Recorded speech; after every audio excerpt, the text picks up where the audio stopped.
Bonjour. Je sais jamais comment démarrer une vidéo. Bref, aujourd'hui je vais vous parler des parfums que j'ai terminés. Et croyez-moi, c'est très rare. Je me suis dit que ça allait vous intéresser. Non? Non? Tant pis. Ah bah, c'est ça aujourd'hui, hein. C'est créatif. Ben voilà, moi c'est Clémence. Aujourd'hui on parle de parfum. C'est parti.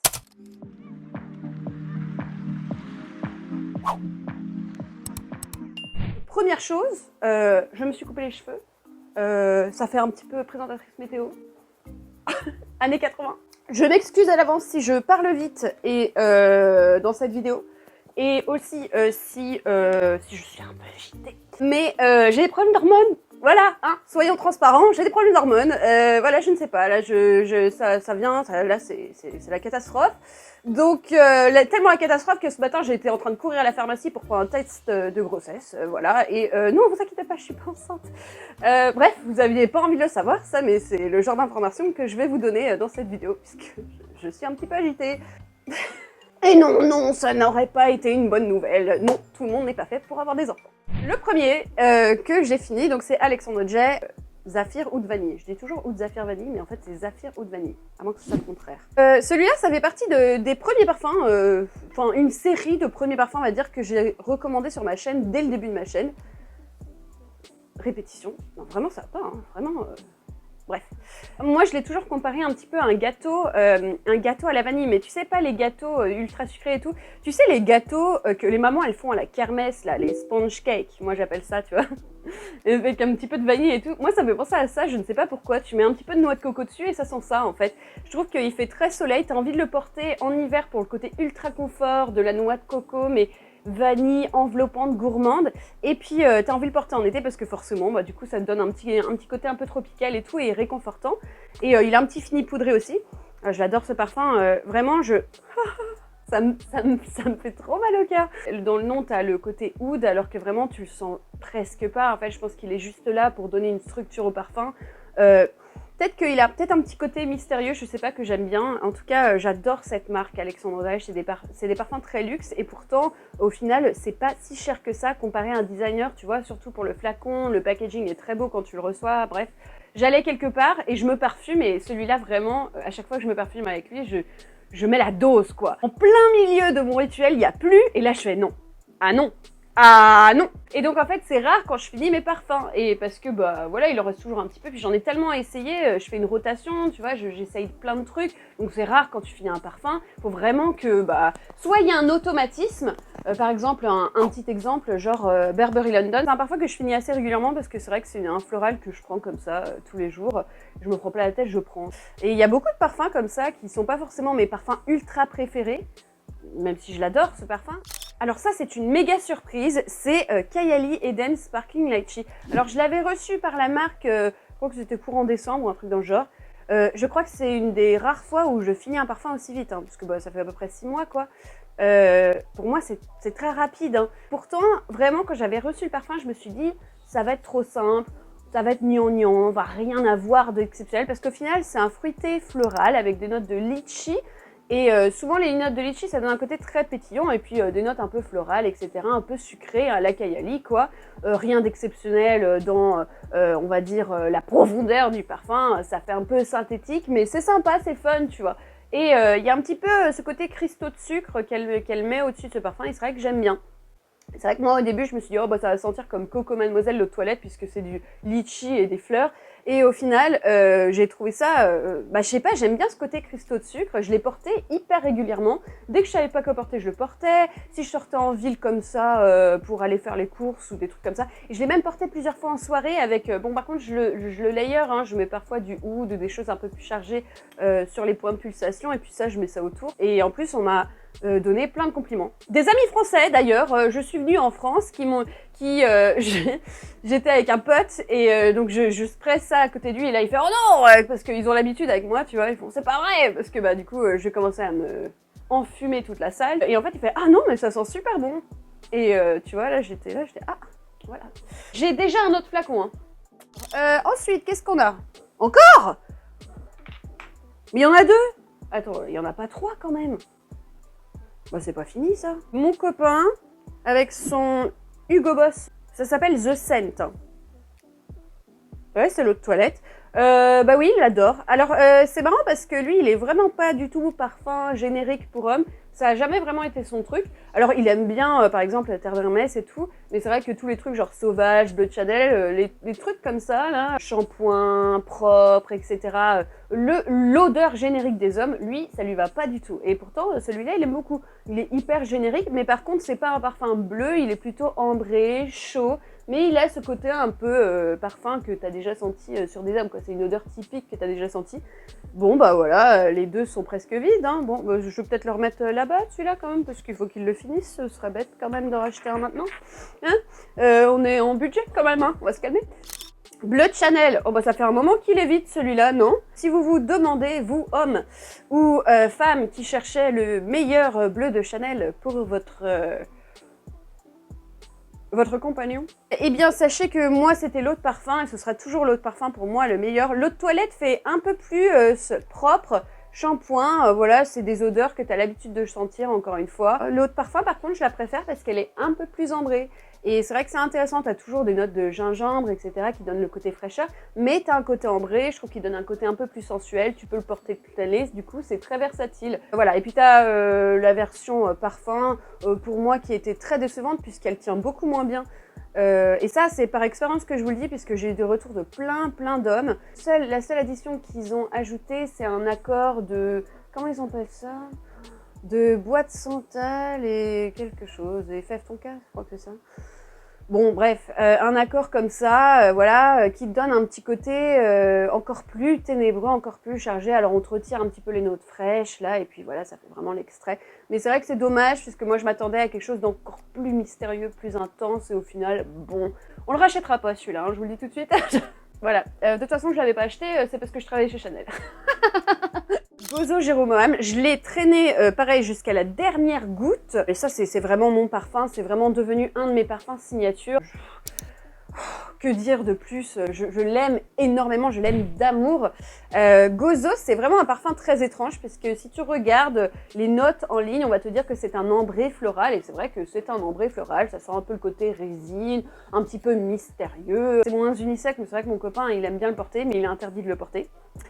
La dernière fois que je l'ai coincé en train de le porter, je lui ai dit non, c'est hors de question, là, faut pas non plus déconner. Je te donne tout ma collection de parfums et tu... Non. Et le seul parfum qu'il ne peut pas toucher, c'est... Non, mais je suis... Écoutez, traitez-moi d'égoïste si vous voulez, mais non. Que moi, c'est vrai que la première fois que j'ai senti par exemple Angel, Thierry Mugler, ce genre de parfum un peu addictif, mais complètement alien, floral, hyper fort. Je sais pas si vous avez déjà senti ça, mais c'est vrai que ça sent vraiment la peau... des poupées Barbie en plastique, et moi c'est vrai que ça m'a toujours pensé à ça, ou même un petit peu les corolles, tu vois. Alors là c'est vraiment l'ancien temps, les gars. Celui-là, sachez qu'il est arrivé en plus grand. Qu'est-ce que c'est? Ah bah tiens, justement on en parlait, terre d'Hermès, un grand flacon fini.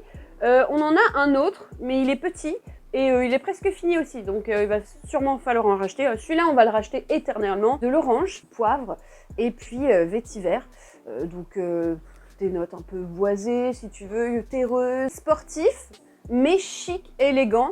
Et c'est vrai que sur un homme, moi j'adore ça. Sur moi, j'adore ça. Ma mère portait ce parfum. Mon ex portait ce parfum. Maintenant, mon mec portait ce parfum. Non, ça me dérange pas. Sur Terre d'Hermès, c'est pas grave. Les infidélités, sur Terre d'Hermès, uniquement. Hein. C'est un petit peu, tu vois, il y a un petit côté un peu bourge, tu vois. Tu mets ça, tout de suite... T'as envie de me prendre ton sac Longchamp. Oh là là. Oh là là là. Non, je n'ai pas de sac Longchamp, ça ira. Step Aboard Bosco Sospero. Alors si vous vous demandez ce que c'est, on dirait un truc pour taguer les murs. Eh bien non, c'est une marque de niche italienne. La formulation est faite pour qu'elle soit non agressive sur cheveux et corps. Donc en fait, on t'encourage à te sprayer énormément. La fondatrice est inspirée d'art urbain. Et en fait... voilà, c'est incroyable, jamais vu un spray comme ça. Et en fait, moi j'aime bien leur parfum parce qu'en fait ils sont ultra frais. Alors Bosco Sospero, il est vraiment intéressant puisqu'il sent les feuilles de tomates. Bon, quel intérêt de sentir les feuilles de tomates coupées. Et en fait, j'adore ça. Je trouve ça hyper élégant en fait, cette odeur. Donc vraiment pour la journée, pour le printemps, j'ai beaucoup porté ça. Je l'ai sprayé comme une folle. Ah oui, alors là... mon dieu. Aqua Allegoria Coconut Fizz de Guerlain. Alors si vous suivez cette chaîne depuis longtemps, vous savez que ce parfum à la noix de coco, c'est ma vie. De toute façon, j'adore la ligne des Aqua Allegoria. Et pour l'été, le printemps ou quand vous voulez un parfum frais, il faut vraiment que vous essayiez cette ligne-là. Elle est extrêmement sous-cotée. C'est vraiment des parfums frais qui sont magnifiques. Coconut Fizz, donc il n'est plus disponible, il est discontinué. Mais on en a un autre flacon, mais qui est à la moitié presque fini. Donc voilà, c'est la fin. C'est une noix de coco avec des fruits frais. C'est pas ce que je voulais dire. Des fruits d'eau, genre tu vois, comme de la pastèque, des choses comme ça. Souvent quand on fait des parfums solaires, noix de coco, c'est assez chaud, tropical. Alors que celui-là, on a quelque chose de plutôt frais, en fait. C'est comme si quand tu le mettais, il y avait quelque chose de frais et froid. Je trouve que du coup, c'est hyper rafraîchissant. Chanel Chance 30. Oh bah il en reste un petit peu quand même, hein. Bon... C'est l'eau de toilette. Alors j'ai l'eau de parfum hein, quand même qui me reste dans ma collection, mais le haut tendre du coup, parce que vous avez le Chanel Chance classique, eau de toilette, eau de parfum, et vous avez toutes les déclinaisons, chanson fraîche, chanson tendre, chanson vive, blablabla, avec eau de toilette, eau de parfum. C'est vraiment, ils ont étendu la ligne, voilà, l'argent. Toutes les versions de Chance, je préfère à chaque fois l'eau de toilette. Je trouve qu'elles sont mieux tournées. C'était pas nécessaire de faire l'eau de parfum. Pour l'eau fraîche, bon, ça change pas trop. En plus, on va te sortir les mêmes salades.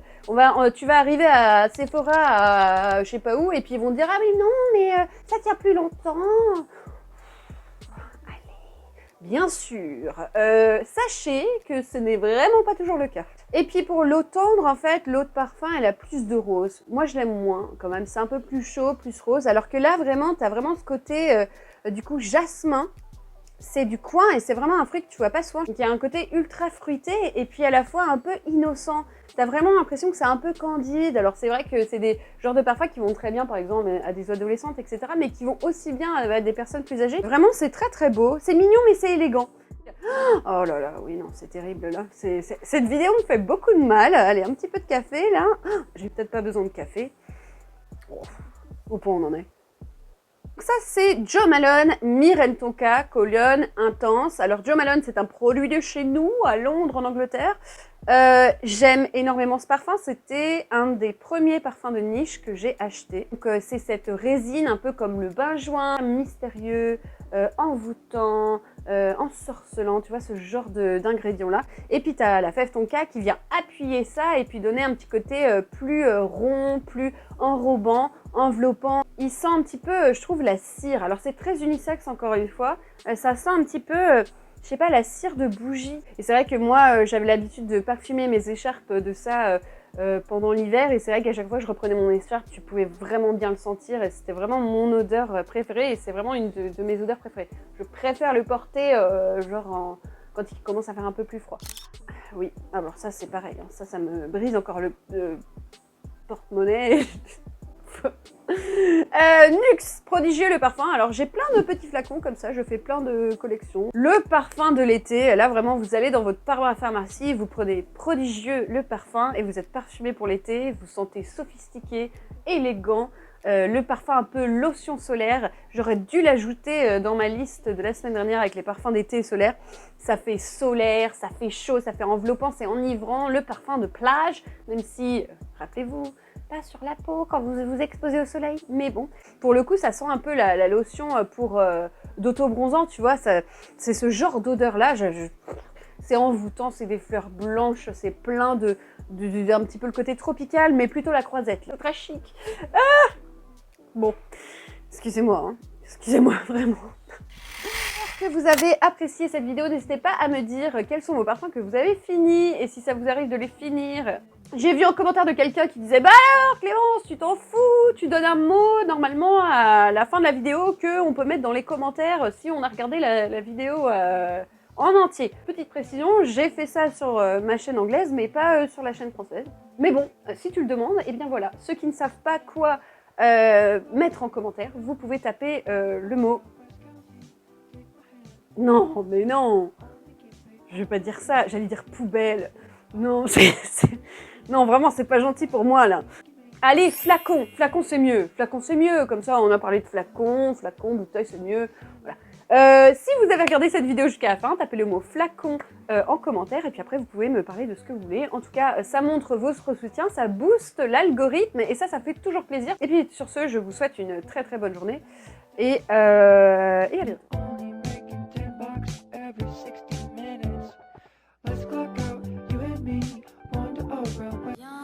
Je t'emmène dans mon paradis bleu.